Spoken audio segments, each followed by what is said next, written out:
Las tres lecturas merecen una profundización de varios días, pero tengo que elegir una.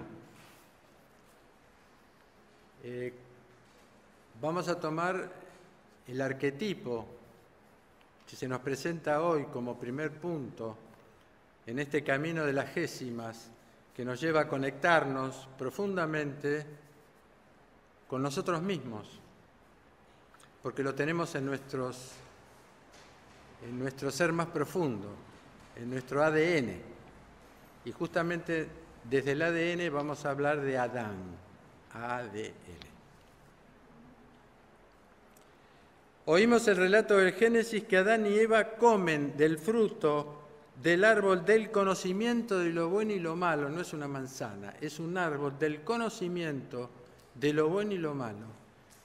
Es un solo árbol junto con el árbol de vida, dicen los padres de la Iglesia. Es del conocimiento vertical de Dios y del conocimiento horizontal del mundo. Es una cruz ese árbol. Sin embargo, a pesar de la falta cometida, a pesar de la desobediencia, Dios viene a visitar al humano como siempre. No hay variación en la conducta divina. Si leemos detenidamente el texto, Dios viene a pasear por el jardín para encontrarse con Adán y Eva, sabiendo lo que habían hecho. Y esto nos muestra un error de apreciación que muchas veces cometemos los cristianos. Creemos que ante nuestra falta Dios se retira, se enoja, nos condena y se retira. No, Dios tal cual es y tal cual está siempre, va a visitarlo nuevamente a Adán y a Eva. Pero tampoco Dios condena la falta cometida, sino que viene a darles a Adán y a Eva la oportunidad de repararla si asumen la responsabilidad. Dios busca al hombre para restablecer el diálogo roto unilateralmente por el escondite, porque se escondieron ellos de Dios. Porque para Dios lo más importante no es la falta, sino el desencuentro, es la distancia, es la fuente de la falta. Dios se aproxima para ofrecernos humildemente la fe que Él tiene en nuestra recuperación, sacándonos de la soledad narcisista del autorreproche que nos encierra sobre nosotros mismos. Más narcisismo, el narcisismo de desobedecer a Dios. Él le ofrece a Adán y a nosotros salir del estado de confusión tenebrosa generado por el pensamiento inoculado por el maligno de ser como Dios. ¿Se acuerdan que les dice el maligno? Seréis como Dios. Proponiéndonos su propuesta primera de ser con Dios, y lo hace mediante 3 preguntas sucesivas, que es el texto que yo voy a tomar simplemente hoy. Primera pregunta: hombre, ¿dónde estás? Adán no es un nombre, Adán quiere decir humano. Adán, ¿dónde estás? Es hombre, ¿dónde estás? Primera pregunta a cada uno de nosotros: ¿dónde estás? ¿Dónde estás? Es el lugar desde donde nos relacionamos con Dios, con nosotros mismos, con los otros y con la Iglesia. Para remontar el estado de caída es necesario saber con bastante lucidez desde dónde debemos comenzar, dónde nos dejó el cumplimiento del acto que nos alejó de Él. ¿Dónde? Esta pregunta puede despertarnos otras preguntas en nuestro presente actual, como por ejemplo, ¿desde qué lugar me comunico con el mundo? Desde el primer lugar, ubicándome por encima, desde el último lugar, ubicándome por debajo, o simplemente desde algún lugar no verdadero, que es la hipocresía. ¿Desde qué lugar venimos a la iglesia para tomar algo concreto que estamos en este momento acá presente? ¿Estamos siempre en el mismo lugar haciendo las mismas cosas? ¿O podemos ocupar los lugares que sea necesario ocupar? ¿Ocupamos exactamente nuestro lugar o nos excedemos por encima de nuestras posibilidades practicando actos pretenciosos o nos limitamos perezosamente? ¿Elegimos el servicio a los otros o buscamos ser servidos? Esas son las preguntas, el lugar desde donde tenemos que partir. Luego del discernimiento de nuestro lugar viene la segunda pregunta que Dios le hace a Adán, que Adán no responde, porque nosotros al leer parecemos que Dios le hizo las 3 preguntas seguidas. Pero le dijo, Adán, ¿dónde estás? Silencio. Y ahora viene la segunda pregunta. ¿Quién te contó que estás desnudo? ¿Quién te contó? Es decir, ¿quién te contó cómo estás? ¿Cómo te sentís? Y esta pregunta pone de manifiesto el nuevo mito desarrollado por el pensamiento del mundo que, reaccionando frente al excesivo racionalismo que venimos arrastrando desde siglos, ahora se da un valor absoluto a lo que se siente. Lo que yo siento es lo que soy. No hay que pensar, sino hay que sentir. Lo que siento es lo que es y lo que soy. El axioma de hoy sería siento, luego soy. Sin embargo, la ira, el arrebato, el resentimiento, la blasfemia, la depresión y la exaltación son sentimientos que nos invaden tanto como los pensamientos que invadieron a Adán y Eva, cuyo origen muchas veces no está en nosotros, sino en el maligno, como le indican contundentemente los padres de la Iglesia. Es decir, que frecuentemente somos pensados y somos sentidos creyéndonos autónomos, mientras recorremos inconscientemente nuestra vida alejados de nuestro verdadero lugar, haciéndonos, como decía San Juan de Saint-Denis, tan poco existentes. Desde el miedo, la desnudez y el escondite, lugar elegido por Adán y Eva luego del pecado, Adán se sintió víctima de un Dios que él vio temible y castigador cuando se acercaba, mientras que el Señor se acercó misericordiosamente buscando su redención. Y desde ese lugar de víctima se transformó en victimario porque acusó a Dios, porque la mujer creada por él fue la que lo hizo caer. Le dice, la mujer que tú me diste, ella me dio del árbol y comí. De acusado pasó a acusador. ¿Cuánto de realidad hubo en el pensamiento y en el sentir de Adán y Eva luego del pecado? Y desde ese ensoñamiento, ¿cómo podemos discernir la tercera pregunta del Señor que nos habla de la verdadera raíz de nuestro pecado? Ignorar la presencia y la palabra de Dios. ¿Comiste del árbol que te mandé que no comieras? Simple. Sí, Señor, comí. Es perdonado.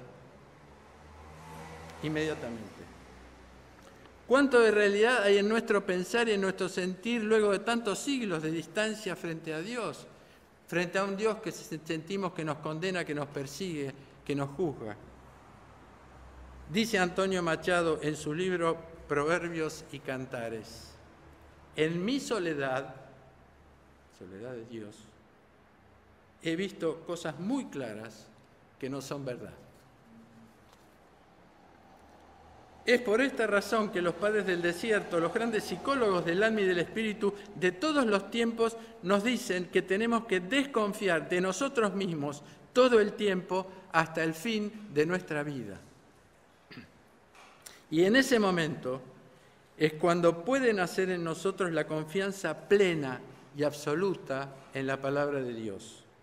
Y en ese momento luminoso que nos hace abrir a la presencia de Dios, podremos vivir el tercer elemento del que nos habla Machado cuando nos dice, entre el vivir y el soñar existe una tercera cosa,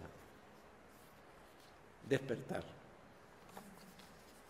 Al Padre, al Hijo, al Espíritu Santo, honor y gloria en los siglos de los siglos. Amén.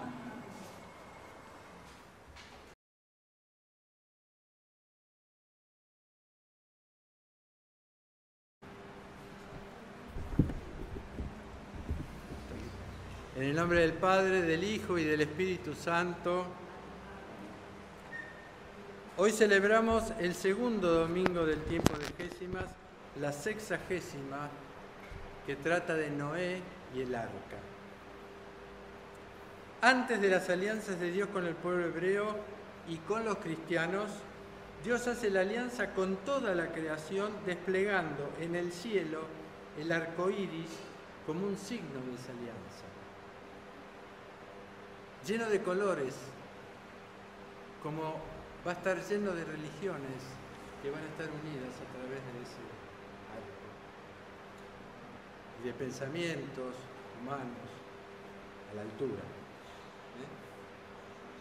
Y esa alianza viene de un justo que se llamaba Noé, un hombre que oía a Dios, el único de su generación, nos cuenta los padres, que fue capaz, la Biblia también, que fue capaz de construir un arca para la salvación de todo ser viviente sobre la tierra, la semilla de una nueva humanidad. Lo primero que le tenemos que agradecer a Noé es su destreza para construir el arca, su capacidad técnica que supo hacer semejante construcción. El arca tenía 144 metros de largo, 14 metros de altura y 24 metros de ancho, según lo relatan las Escrituras. Todo eso hecho de madera con 3 herramientas, sin tecnología, con técnica, que significa la palabra técnica, saber hacer las cosas.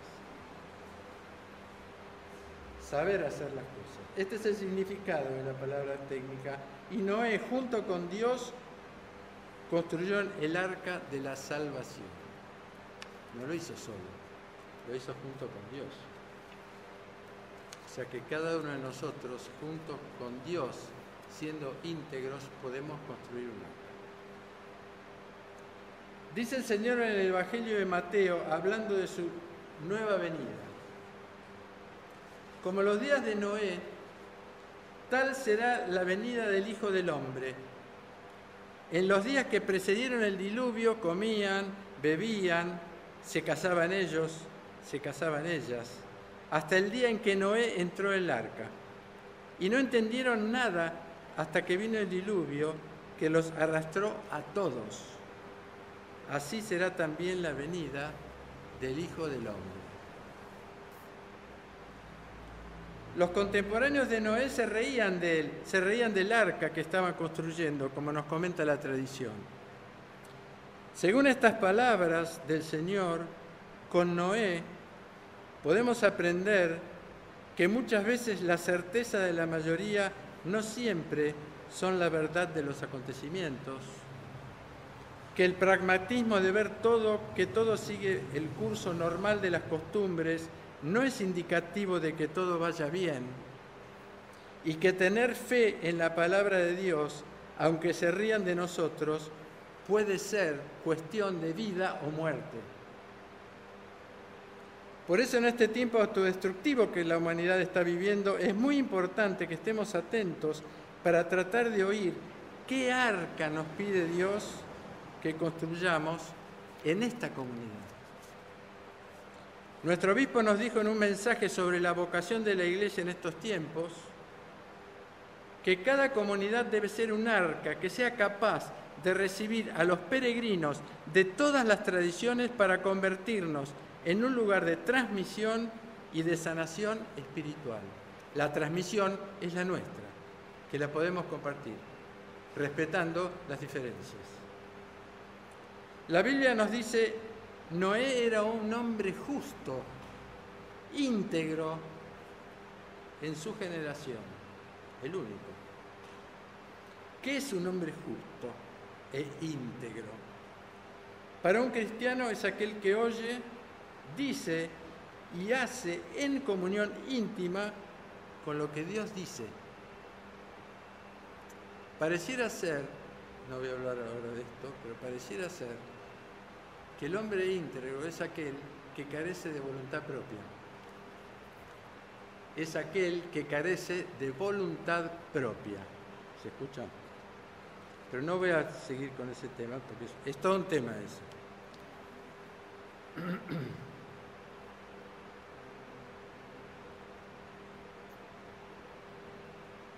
Y esa integridad para nosotros es el retorno al primer amor, el retorno al principio de la palabra, el retorno a que Dios habla y yo hago. No está mi voluntad propia entre ambas actitudes. ¿Me explico? Eso es tremendamente complejo e importante, porque la palabra actual, la autonomía, que significa la voluntad propia, es la palabra más valorada. En la antigüedad la palabra más valorada era la teonomía, es decir, la voluntad de Dios. O la heteronomía era la más desvalorizada, que era la voluntad del maligno. Hemos oído en el Evangelio la parábola del sembrador, y estas palabras del Señor están dirigidas a nosotros cristianos que ya oímos la palabra. Pero no es solamente que oír la palabra, hace 20 y pico o 30 años o 40 que oímos la palabra. Pero tenemos que discernir cómo oímos y cómo hacemos o qué hacemos de lo que oímos. Por eso el Señor nos advierte hoy en la parábola del sembrador los obstáculos que se oponen en nuestra integridad. Recibir la palabra en nuestra mente como una opinión, haciendo algunos cambios, manteniendo básicamente nuestra manera de pensar, nos permite organizar nuestra propia religión sin incomodidades. Esa es la semilla que cae a lo largo del camino.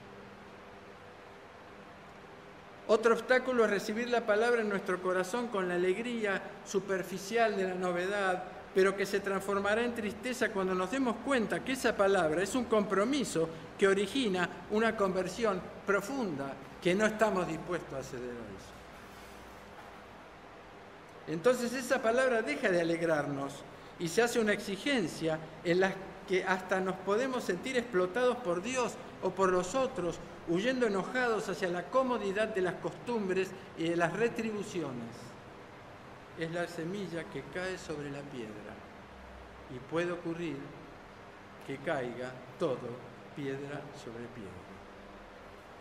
Un tercer obstáculo es la palabra que cae sobre las espinas, palabra recibida y asimilada que debe permanecer viva ante los acontecimientos adversos de la vida que Jesús enumera, las preocupaciones, las riquezas, los placeres de la vida. Es el tránsito, el sendero en el que pasamos de ser durmientes a ser vivientes. Es un combate cotidiano que necesita resistencia y virilidad. Esa es la virilidad, la capacidad de luchar contra sí mismo, contra sus propias pasiones. Por eso en esta fiesta de Sexagésima, en esta preparación para la Cuaresma que vamos a transitar en pocos días, el Señor nos propone que permanezcamos en un cierto vaciamiento para que su potencia se manifieste perfecta en nuestra debilidad. Palabras que dice hoy San Pablo, enumerando una página entera de pruebas que recibió. Eso lo dejó absolutamente en estado de debilidad y de cero. Y ahí es que dice, Señor, mi palabra se manifiesta perfecta en tu debilidad. Es decir, has eliminado tu voluntad, entonces ahora entra mi voluntad y vos la vas a hacer.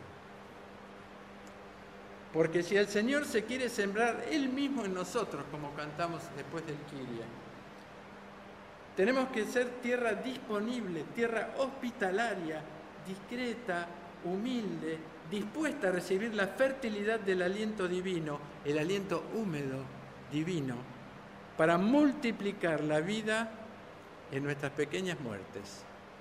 Al Padre, al Hijo, al Espíritu Santo, honor y gloria en los siglos de los siglos. Amén. Bueno, en el nombre del Padre, del Hijo y del Espíritu Santo. A partir del miércoles que viene es el miércoles de cenizas. Vamos a comenzar un nuevo tiempo litúrgico, que es la Cuaresma. Es el tiempo más penitencial del año litúrgico. Muchos de nosotros tenemos asociada la penitencia con el castigo, con el sufrimiento, con la culpa. Sin embargo, penitencia traduce la palabra griega literalmente metanoia, que significa literalmente cambio de espíritu. Y también traduce al vocablo hebreo teshuva, que significa vuelta, cambio, retorno, conversión. Entonces la penitencia es ante todo un cambio de nuestra manera de ser y de actuar. San Juan Clímaco, abad del monasterio del Sinaí en el siglo VI, escritor de uno de los libros espirituales más importantes de todos los tiempos, que se llama La Escalera, dice que la penitencia es acordar con Dios una nueva vida. ¿Dónde está el sufrimiento, la culpa? Es una alegría inicial, después bueno. Es decir, que penitencia contiene al mismo tiempo el regocijo interior que nos genera la posibilidad de una vida más viviente, pero también el dolor de desprendernos de varias o de muchas de nuestras costumbres que nos hace tibios sobrevivientes. Por eso ya desde hoy la sabiduría de la Iglesia nos propone el rito del entierro del Aleluya que nos va preparando espiritualmente para un cambio. Desde el canto, desde el texto hasta la música, porque la música dice la palabra de Dios. Y abruptamente, el rito comienza con el canto del Aleluya en el espíritu del regocijo, como lo cantamos habitualmente, 3 veces. Y abruptamente el coro cantará el Aleluya en un tono totalmente distinto, cantando parte del Salmo 137 que evoca el exilio del pueblo de Israel a Babilonia. Junto a las riberas de Babilonia, sentados allí, llorábamos acordándonos de Sión, dice uno de los textos. Sión es en las Escrituras la ciudad de David y también la ciudad de Dios. Es el primer pórtico que la Iglesia nos abre para vivir la Cuaresma, hacer el éxodo durante 40 días del espíritu de regocijo para vivir en el espíritu del exilio, que no tiene nada que ver con la depresión o la culpa, sino que busca despertar en nosotros la conciencia de nuestro exilio de Dios, viviendo en este mundo. El segundo pórtico que la Iglesia nos abre será el miércoles de ceniza, que celebraremos el miércoles que viene. Es un rito muy fuerte que comienza con la imposición de las cenizas en la frente para que recordemos el verdadero sentido de nuestra vida, porque seremos ungidos con esas cenizas mientras se le dice al fiel hombre o mujer, el polvo vuelve al polvo y el espíritu vuelve a Dios. Tener presente que ya tenemos que vivir nuestra vida en la memoria de la vida eterna, no solamente en el tiempo de esta vida.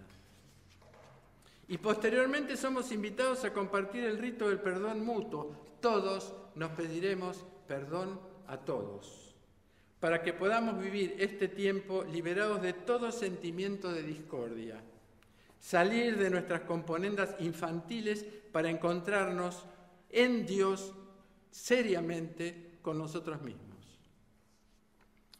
Hoy enterramos el Aleluya para que luego de 40 días la tierra se abra en la noche de la resurrección del Señor y dé a luz el Aleluya de la resurrección. Hoy estamos celebrando el último domingo de Gésimas. El Evangelio que oímos describe con simplicidad el itinerario de nuestra penitencia, de manera muy simple. El camino que podríamos recorrer durante este tiempo de 40 días que va a llevar muchos acontecimientos. En el diálogo que oímos de Jesús con el ciego, la Iglesia nos ofrece con precisión 3 movimientos para iniciar nuestro andar que seguirá siendo camino en la conversión. Es el diálogo de un ciego con Jesús, oímos. Primero, la oración de pedido. Señor Jesús, Hijo de David, ten piedad de mí. Es el principio de la plegaria del corazón. En ese momento, para ese hombre judío, Jesús era hijo de David, pero ahora es el Hijo de Dios. Señor Jesucristo, Hijo de Dios, ten piedad de mí. Es el principio, la plegaria. Canto con el que comenzamos todos los miércoles de presantificados la Cuaresma. Ten piedad de mí, Señor, ten piedad de mí. Segundo paso, la interrogación del Señor, que es extraordinario lo que dice. Implica muchas cosas, implica darnos cuenta, ¿qué quieres que haga por ti? Implica darnos cuenta que el Señor desciende sobre nuestra voluntad para ver si algo de su voluntad puede entrar en esa voluntad de lo que le vamos a pedir. Es un descenso divino. Y la respuesta precisa ofrecida por el ciego, Señor, que vea de nuevo, que vea de nuevo. Una mirada que necesita extender el horizonte de la mirada pequeña, mirada que se limita a lo inmediato, a lo que nosotros llamamos la realidad, lo concreto. ¿Y qué es la realidad para la mayoría? Lo que vemos según nuestro entendimiento. Y vemos tan mal, tan poco, tan distorsionado, que más que una visión es una notable ceguera. Esto se ve claramente en el Evangelio de hoy. El Señor advierte a sus discípulos lo que le va a suceder en Jerusalén. Ellos van camino a Jerusalén. Dice que Él, el Mesías, que ellos ya saben, el Hijo de Dios Padre, va a ser burlado, insultado, escupido, azotado y muerto. Y el texto nos dice que no entienden nada. Palabras que exceden toda mirada pesimista. ¿Que a Dios le va a pasar eso? Y finalmente termina diciendo que al tercer día se levantará, es decir, resucitará. Mirada que excede toda mirada optimista. Ambas palabras desbordan nuestro pobre entendimiento simplemente porque para comprender lo trascendente hay que caminar la palabra del Señor. Lo dice la Escritura, tu palabra es lámpara a mis pies, luz en mi sendero. Salmo 119. Y esa caminata es libre de certezas porque en el misterio de la presencia, en el sendero de la convivencia con Dios, simplemente se oye y se avanza.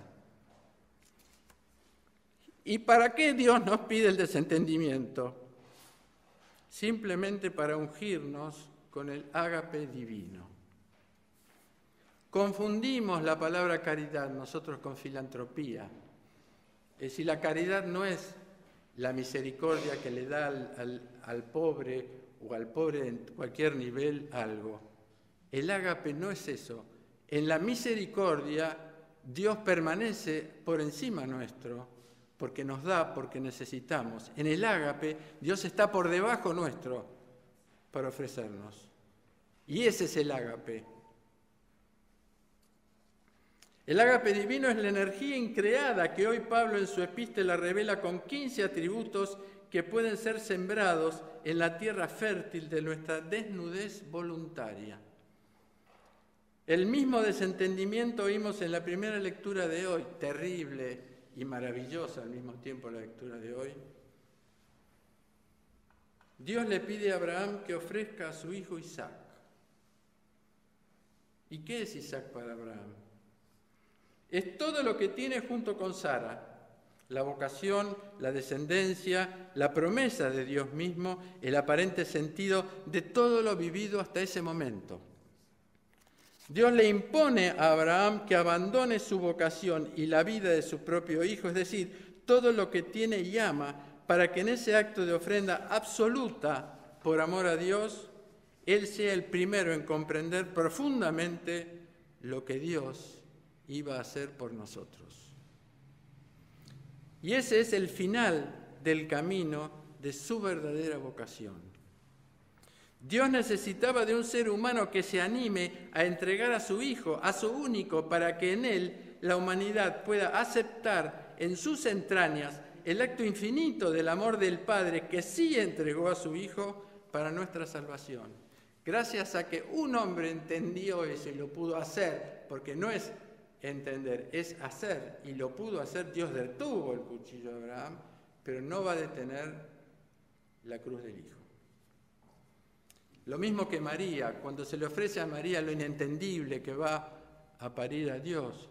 Ella pide Señor, ¿qué significa? Y el ángel le dice, el Espíritu Santo descenderá sobre ti y la potencia del Espíritu te cubrirá con su sombra. ¿Qué quiere decir eso? ¿Qué entendió María? ¿Qué dijo María? Hágase en mí según tu palabra. Listo. La ofrenda de Abraham es la más grande demostración de amor humano a Dios. Y la cruz del Cristo es la más grande demostración del amor de Dios al hombre. Aunque nuestra mirada exterior, ignorante y profundamente superficial, amante únicamente de lo estético, pueda ver en la crucifixión un espectáculo desagradable, que duró 6 horas y que muchas veces se mantiene ese Cristo sangrante y sufriente, cuando la ortodoxia jamás va a ser un icono de un Cristo sufriente, va a ser el icono en la cruz de un Cristo resucitado, sin sangre, sin pérdida. Se terminó, 6 horas, nada más. Sin embargo, el acto de amor a Dios de parte de Abraham, aunque no se concretó, afectó profundamente la relación de Abraham y de Isaac. No es sencillo aceptar que tu padre es capaz de matarte por amor a Dios. Isaac no volvió con Abraham luego del fallido sacrificio. Tampoco estuvo presente en la muerte de su madre, Sara. La conmoción de lo vivido lo llevó a desaparecer de la vista de todos y se fue a vivir junto al pozo de Beer Lahai Roi, cuya traducción es el pozo del viviente que me ve. Isaac inicia el camino de su propia vocación con la mirada de Dios, habiendo dejado a su padre y a su madre, como nos indica el primer mandamiento bíblico. El hombre dejará a su padre y a su madre, se unirá a su mujer y harán una carne única, dice el primer mandamiento de la Biblia. Este es el principio del conocimiento del amor de Dios, abrir las puertas de la ignorancia con el corazón despierto. Escarbar hasta encontrarnos en nuestro escondite interior para que podamos sembrar en nosotros y en los otros evidencias sin respuestas, bajo la mirada simple, discreta, translúcida